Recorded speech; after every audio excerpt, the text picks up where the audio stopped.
Hello there everyone, and welcome to my 100% playthrough of Duke Nukem Alien Armageddon on Come Get Some.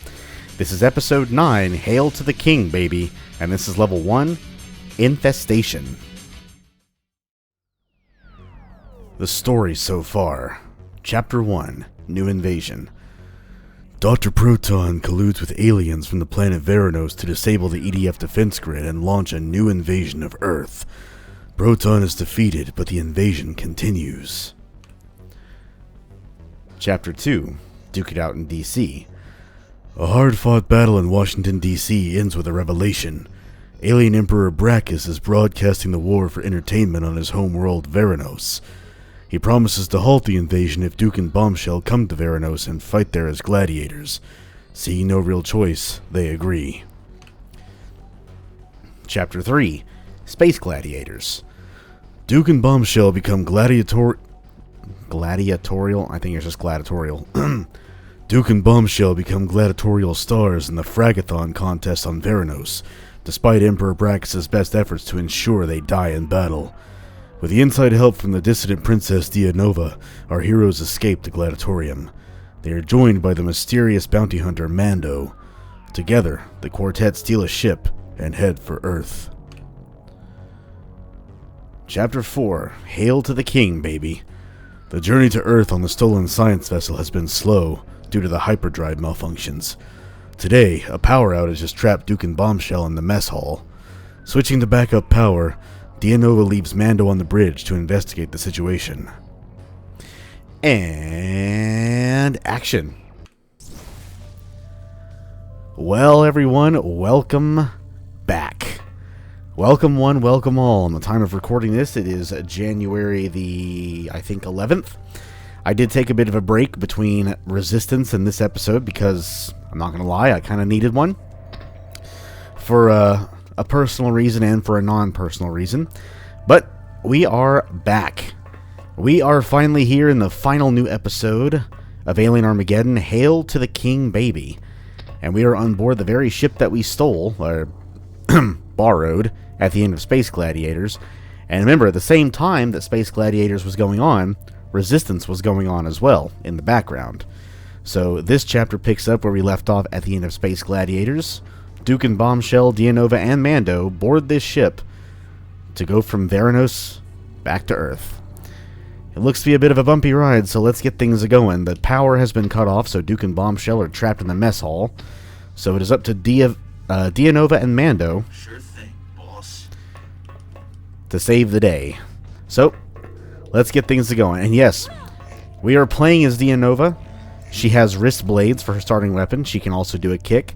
And you can probably see, not very well because the level stats are in the way, but those words that you see are cloak energy. If you duck, see where it says crouch and hold interact to turn invisible. So if you crouch and hold E by default, see my crouch is shift, she'll turn invisible and you can get a stealthy drop on enemies. And they want you to use that right away because the first enemy you're going to go up against is a freaking cyber beast right through this corner here.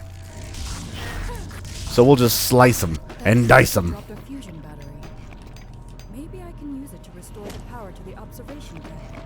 You don't say. Why don't we do that? Take this very spherical battery and just shove it on in there. Ooh, there we go. Let there be light. And it was indeed good. And then, if you, can we even see into the mess hall in this part of the... Yes. There we go. There's Duke and Bombshell. So, I can't quite see from here, and I can't zoom in because I don't have a sniper weapon, but it looks like Duke is using or looking at his phone and maybe smoking a cigar, and Bombshell is doing the same.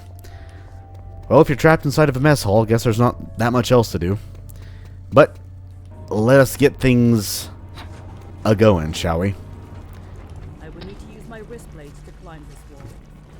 Yes, so as Dia, if you alt-fire with the wrist blades, you can climb up or down.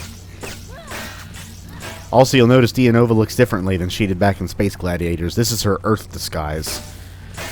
They don't explicitly mention it, but that's what it's supposed to be.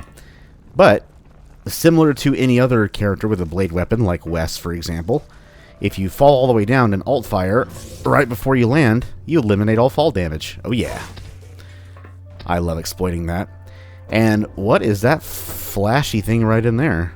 It looks like a monster that we haven't seen. And what is that flashy thing right in there? Well, that is one of 2 new categories of items that we will find in this episode, and only in this episode. The other new category will not be found until the 4th map, technically. But, yeah, so those new items are collectibles. And collectibles are going to be your main source of one of your main sources of income, or credits, in this episode. You will meet a mysterious yet friendly figure in the hub world, which is the 4th map, who you can sell these to.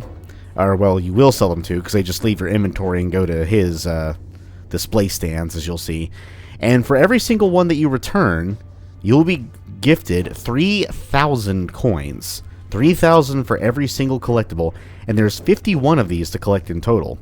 Now, I can't do math in my head that much very well anymore, but that's a lot of money. Unfortunately, I have my phone right here next to me. 51 times 3,000. That's 153,000 credits. So yeah, we're going to find all the collectibles just like we find all the secrets. And we're going to find all the other items as well, but we haven't run across them yet. I will explain what they are when we find them. For right now, let's cloak our way past these trip bombs. Look, I can use my cloaking device to avoid detection from these laser trip bombs. And yeah, you can probably get a glance at these new enemies. We're not going to look at them just yet because we're trying to get the hell up out of here. Don't you worry, we'll fight them. But they look just like that collectible that we saw behind that gated window. Well, that's because it is the exact same thing. These new enemies are called Polymorphs. Now, they are not that dangerous, but they will be in this level because we're not very well armed. But for right now, let's get this cloak charge, which, yes, just so happens to be the shield pickup from Dark Forces, funnily enough. There's a yellow keycard. And looky here. Collectible number 1. Could be useful. Of 2, yes. At the end of each map in this episode, there's going to be a little display that pops up. Usually it's when you get close to the level exit switch. And maybe we are technically there, just we don't see it because of, how true room over room works in the build engine. But it'll tell you how many that you found. So if you've missed any, you can go back and find them. Now, the 3rd category of items, there is no such counter, so you'll have to keep track of that yourself. But don't worry, we will find all of them. We will do so effortlessly. But for right now, we just got some weapons. So this here is Deanova's version of the shotgun. I forget exactly what it's called. The Dual Blitz Shotty. So basically, primary fire fires the yellow barrel, which is on the left, which is more of a concussive shot, or it is when you upgrade it. And then the alternate fire fires the blue barrel on the right. Now, by default, this one grants you, or it leeches shield off of enemies, which is very useful. But if you upgrade it, it will also leech life off of them as well. Yeah, how about that? The Duke Nukem 3D version of the leech life attack from Pokemon. Pretty useful. And we also got her version of the chain gun cannon, which hers is called the Laser Minigun. Oh yeah. Now there's a little bit of a warm-up before the lasers will actually start firing everywhere. But if you upgrade it, you can turn the alt fire into an even more rapid fire attack that does overheat, but is very easy to control. Just like in Aliens, fire in short, controlled bursts, and you'll be just fine. But, well, these Devourers are having a little too much fun, so, let's say we actually make short work of them. Starting with this one. Yeah. That's one thing to, take note of with these guys, and we almost never see them ever again after this level. But they can disguise as cocoon pods. Some of them, yep. Ah, crap, he saw me first. And if they see you, they will alert all the others in this room, but it doesn't really do much of anything.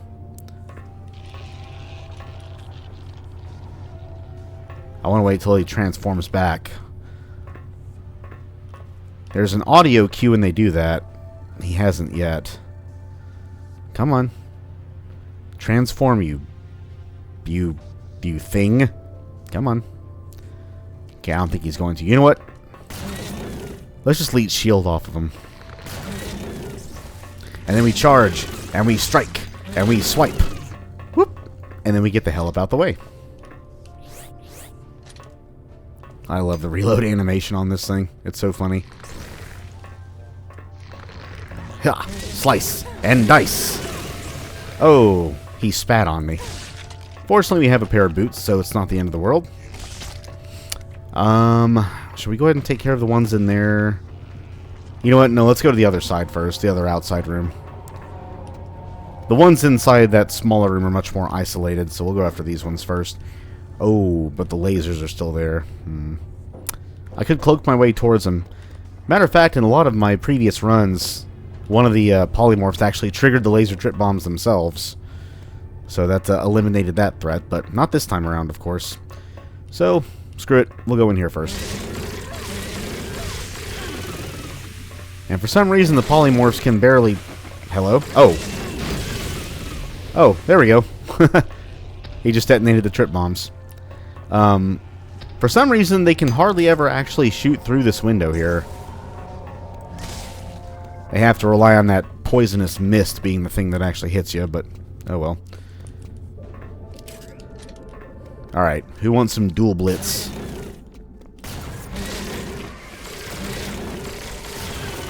And yeah, that poison spit of theirs doesn't do that much damage. It's honestly more annoying than anything, but it can still be dangerous. I would not underestimate it, is what I'm trying to say. Hi. He transformed. Cloak. Charge! Beautiful.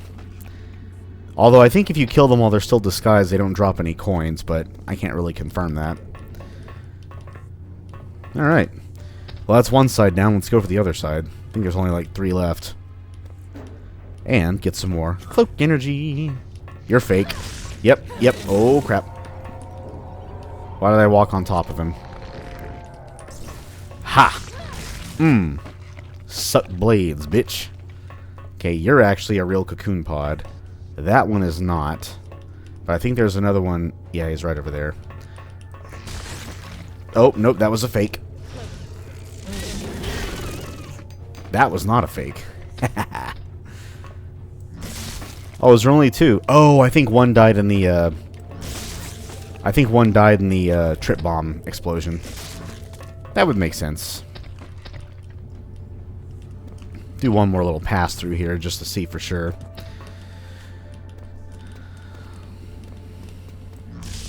And yeah, some of these you can destroy if you want. They don't really do anything. And then some of them can't be destroyed. Not really sure why, but they can't. So yeah. Anyway, before we leave here to go back to the upper levels of the ship, secret 1 of 1. Oop, that was close. You can do this in either big room, doesn't really matter which one. But climb to the top of this little observation deck thingy right here. And then you can use a kick to get to where you gotta go. And then simply dive in here, cancel out your fall damage, and bing bang boom. Collectible number 2 of 2. Aw yeah. And that's it. We're done with this area. Let's get the hell up out of here. Now there is a unique boss we have to kill. Fortunately, he's very easy. But let's keep... we'll use the shotgun for him. It's a bit of a unique boss fight, but again, not that worrisome. Let's just get out of here first. There's some kind of giant worm in the engine room. It could be the source of the malfunctions. Ooh. You're ugly. But yes. Shoot the eye to make the tail side vulnerable. That's the only time when you can actually damage this thing. And yeah, he does have a very brief moment of invincibility after each round. At least it seems like he does. I didn't see the message pop up for that second from previous hit, but he still took damage. But literally just keep repeating this. until all of his tail segments are gone. And he will continuously spawn Slimer eggs. But these eggs drop very useful items. And I think the head, or should I say the eye, counts as a separate enemy from the rest of the body. I think. Let's test that if we can. You. Worm face. Get over here.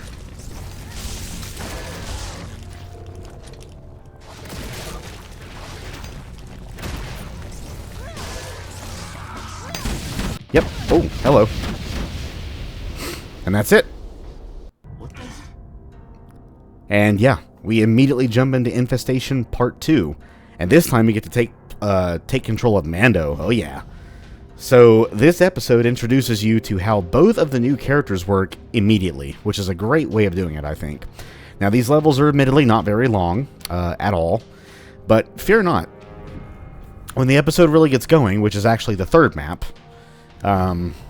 we'll get much more of a chance to use them.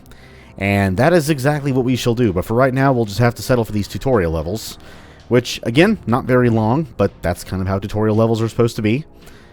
But still very well made. We get to go through the various levels of this here ship, and take out these new enemies, the Polymorphs.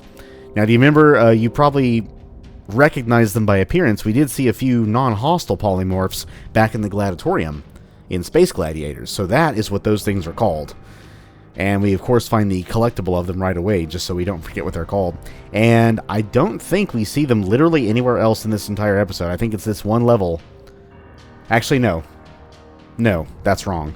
We do see more of them, but not until much later. I know of at least one other level we find them in, and it's not until damn near the end of the episode, so we don't have to worry about them for quite a while, because I don't think we see them at all in this level, Infestation Part 2. But anyway, yeah, not much to say there. That was Deanova. She is very fun to use. Her weapons are very, very fun to use. I will go ahead and say I don't really use Bombshell that much as a player-controlled character in this episode because, frankly, I just find the other characters' arsenals to be that much more fun. I will probably still go ahead and give her the missile turrets as early as I can because she does really, really love using those as an AI companion, so I'll still show her some love. But I will primarily be using Duke, Wes, Mando, and Deanova. And yeah, this episode promises to be a real fun time. That's about it for right now. So, without further ado, that was Infestation, everyone. And yes, it is just called Infestation, not Infestation Part 1, even though this level is called Infestation Part 2. A little bit of an inconsistency there, but oh well, very minor gripe, if you can even call it that. But that was Infestation. I hope you all enjoyed it. I hope everyone has an awesome rest of their day or night. I'm out here for right now. And when we return, we tackle Infestation Part 2. Oh yeah. And as you can see, there's even less kills and no secrets. But there's still the same amount of collectibles with 2. So, unfortunately, there is not a... I'm sure there's probably a way to code this in, but I don't know for sure. I know absolutely nothing about coding. What I wish would be possible is if there could be any way at all to code it so that collectibles and the other category of items we haven't found yet. I'm not going to spoil what it is just yet. But I wish there was a way that you could add the other 2 categories of things to find, findables if you want to call them, into the level stats. Now again, fortunately with collectibles, there is a counter that pops up at the end of most, if not all maps, to let you know if you've collected them all or not, in case you want to go back and find any of them that you missed. But there is no such counter for the other new category of findables. So that one, you have to literally just count... I don't even want to say memorize. It's not really a memorization thing. It's just you have to know whether one is there or one is not. And the game does not explicitly always tell you. Matter of fact, it never actually explicitly tells you if there is or is not one of these in a level. I actually had to ask the devs if there's a way to find it, and I had to go into Mapster to see which maps did or did not have one of these. But we'll get to what that is when we get there, which is like 3 maps away. For right now, once again, that was Infestation. Infestation Part 2 is next. After that is when the episode really gets going. And yeah, this is going to be a fun episode. A very long episode. It doesn't have quite as many, I think it has like 1 or 2 fewer maps, technically speaking, than Space Gladiators did, but the overall length of the episode, in terms of just, you know, the time it's going to take to film all these levels, is going to be way longer than Space Gladiators. Hell, I think even technically Resistance is kind of longer than Space Gladiators, because the levels in Resistance are just also freaking long. But yeah. And I will say one more time, at least for right now, there are quite a few levels in this episode that are longer than other levels have been in these new episodes, from New Invasion onward, but the last 4 in particular are absolutely massive. More than likely will take close to 2 hours for each one, because I'm splitting my focus between gameplay and commentary. But for real this time, that's enough of a tangent. We'll get to all that when we get to it. Infestation is done. Infestation Part 2 is next. We take control of Mando for the first time. He is also incredibly fun. That will be for next time. For right now, I'm out of here. You all stay safe. You all be well. Happy super belated New Year. Again, it is January 11th at the time of me recording this, but it is going to be June, like, 5th, I think, when this goes public on YouTube. So, yeah. So it's going to be an even more happy belated New Year. Only a few months late. But yeah. Yeah, I'm done. I'm out of here. You guys do the things I just told you to do. And I will see you all next time for Infestation Part 2. And on that note, I bid you a very fond farewell in the form of me saying, see ya!